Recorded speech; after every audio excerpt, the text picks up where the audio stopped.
Guten Morgen und herzlich willkommen zum heutigen Video. Es geht wieder um die Vespa GTS 125. Da steht sie, das 2021er Modell. Ich werde heute eine weitere Testfahrt machen, und zwar geht es auf die Landstraße und nachher auf die Autobahn, um mal die Höchstgeschwindigkeit zu testen. Bevor es losgeht, unten bitte den Kanal auch abonnieren nicht vergessen. Das hilft meinem Kanal sehr viel weiter und ist für euch kostenlos. Los geht's danach, wie immer, nach dem Intro.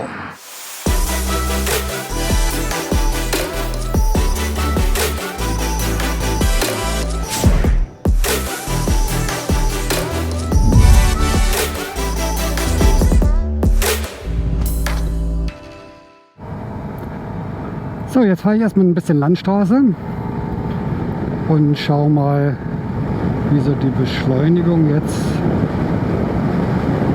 auf die 100 ist. Ja, also ab 80, da braucht die 125er doch ein klein bisschen. Jetzt hat sie die 100.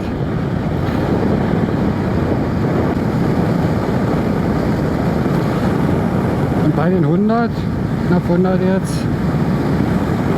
fährt die GTS 125 auch wirklich sehr angenehm, ganz ruhig. Hier habe ich jetzt scheinbar ein gutes Modell erwischt, weil ich habe keinerlei Lenkerflattern. Das ist manchmal so ein bisschen so ein kleiner Schwachpunkt der GTS, wenn da vorne das Rad nicht 100% gewuchtet ist oder das Federbein schon ein bisschen älter ist, dann kann es manchmal zu Vibrationen führen. Durch diese einseitige Aufhängung ist das alles ein bisschen wappeliger, manchmal sage ich. Die Telegabel läuft da in der Regel ruhiger. Aber hier kann man einhellig fahren. Geht bei anderen manchmal nicht.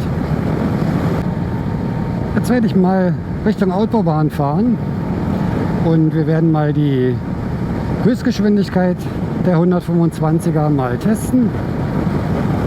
Also bis 100, man sieht es, zieht sie ganz gut durch. Ab 80 wird es ein bisschen zäher natürlich. Aber irgendwo so ab 100, da wird dann ja auch die Höchstgeschwindigkeit erreicht sein. Aber so von unten, von 0 auf 50, völlig in Ordnung. 50 bis 80 geht auch noch und dann ab 80 wird es ein bisschen langsamer. Aber es reicht völlig aus. Ich kann das ja gleich mal testen. Ich gehe mal auf die 80. So. Jetzt haben wir, nicht ganz, jetzt haben wir 80. So. Jetzt gebe ich mal Gas, Vollgas.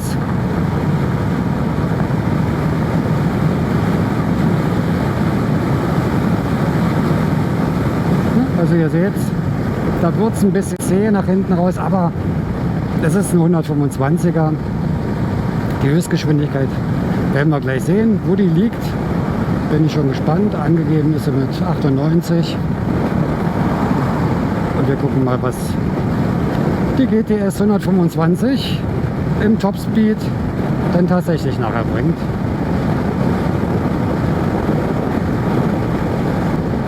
Jetzt kommen wir gleich Richtung Autobahn.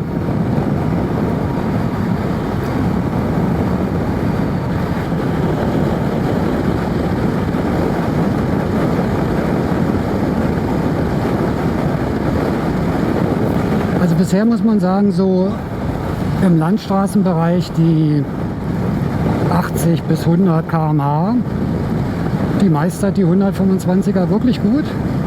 Natürlich im oberen Bereich, da fehlt es gegenüber der 300er, sind ja auch 10 PS Unterschied. Das merkt man dann schon ein bisschen, aber man kommt gut voran.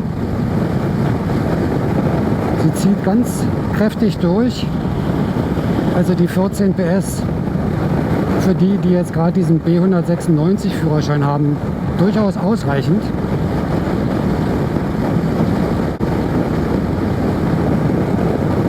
Jetzt fahre ich mal auf die Autobahn und dann sehen wir mal, was die GTS 125 so im Topspeed-Bereich kann.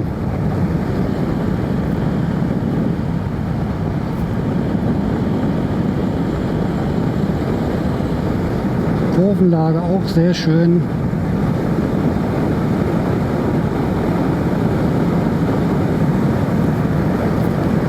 Ja, und dann wollen wir mal ein klein wenig beschleunigen. Ich hoffe, die Scheibe bringt vielleicht auch noch ein klein bisschen was. Hier ist auch ein Warteschild leer. So, ich hoffe, ihr könnt den Tacho sehen. Wir sind jetzt bei 110. Ich lasse mal ein bisschen laufen.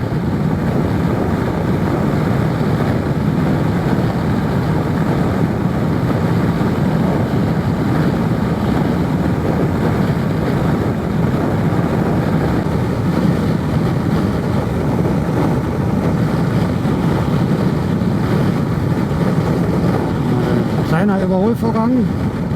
Ja, und das ist jetzt natürlich der Punkt, wo man mit der 300er dann etwas besser vorankommt. Hier muss man also wirklich schon schauen, dass auch hinten Platz ist. Man braucht ein bisschen länger. Da ist jetzt keine Reserve mehr, also hier bei 110 ist jetzt auch schon so ziemlich Ende. Ich versuche mich noch ein bisschen klein zu machen.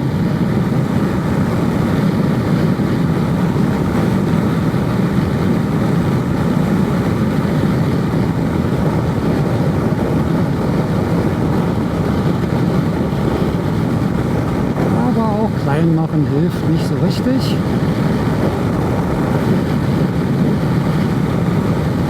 Aber 110 ist okay. Also man kann auch mal einen LKW überholen.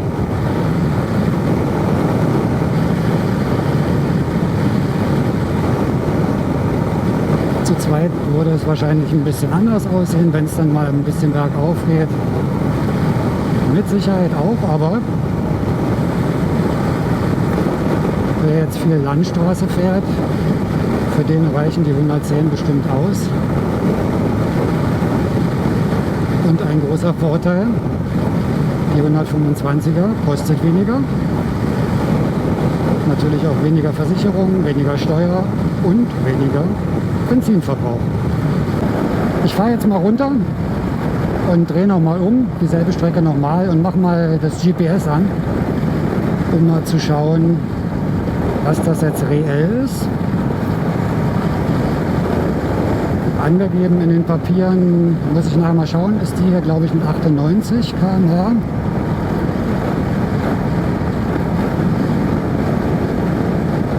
Und wir schauen mal,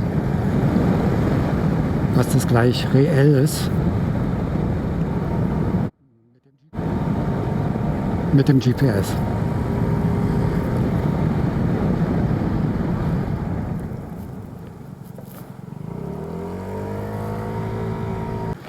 So, weiter geht's jetzt mit GPS-Anzeige, um mal zu vergleichen, was das jetzt für eine tatsächliche Höchstgeschwindigkeit war.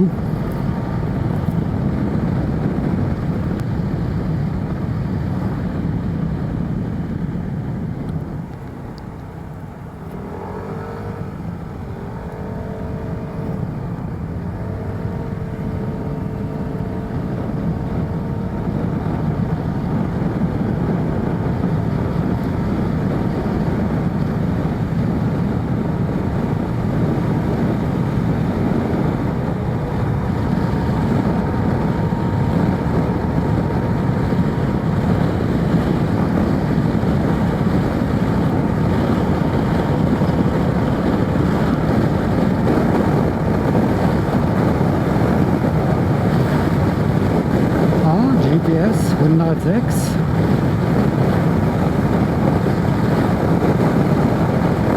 Tacho liegen wir jetzt so bei 112, schätze ich mal.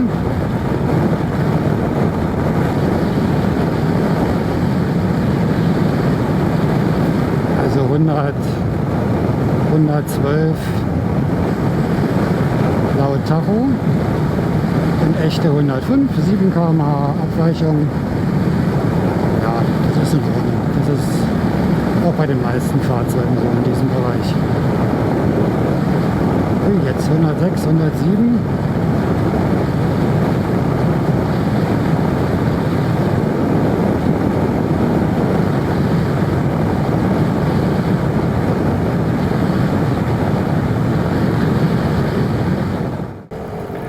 Ja, was ist nun mein Fazit zur 125er bei diesem Test auf der Landstraße und Autobahn?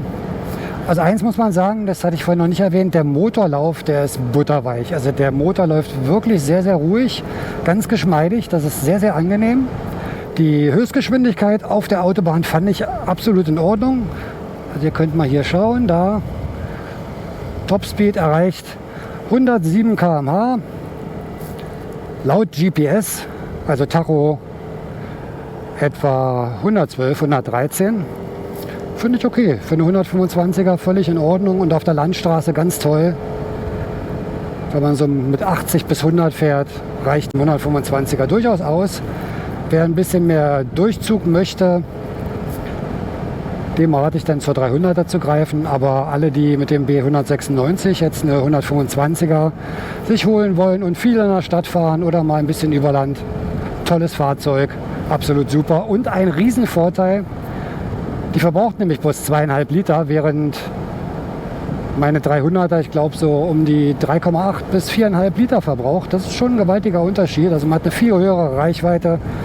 Mit der 125er hat noch das Start-Stopp-System mit drin. Also ein tolles Fahrzeug, sehr zu empfehlen. Wenn euch noch irgendwelche Tests interessieren, vielleicht mal ein Vergleich der 125er zur 300er, dann schreibt es mir gerne unten in die Kommentare mit rein. Ansonsten wie immer, wenn es gefallen hat, hinterlasst mir bitte einen Daumen nach oben unter dem Video und auch ganz wichtig, den Kanal abonnieren nicht vergessen, um unsere Community zu unterstützen. Und wir sehen uns wie immer nächste Woche beim nächsten Video. Fahrt vorsichtig, macht's gut, ciao.